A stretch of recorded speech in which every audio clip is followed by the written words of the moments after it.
How to enable face grouping in Google Photos. Firstly, you have to install the Google Photos app from your Play Store.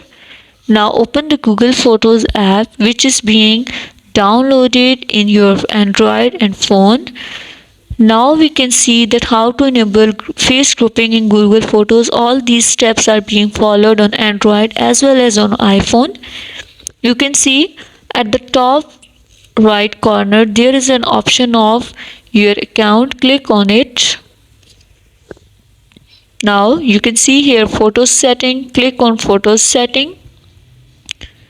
Now click on the preferences here.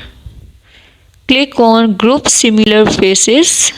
You can see here turn it off, and you can also turn it on. In this way group face grouping in Google Photos will be enabled. Thank you so much. That was all.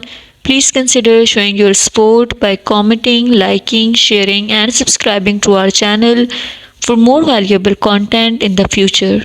Your engagement is highly appreciated. I wish you very good luck. Thanks.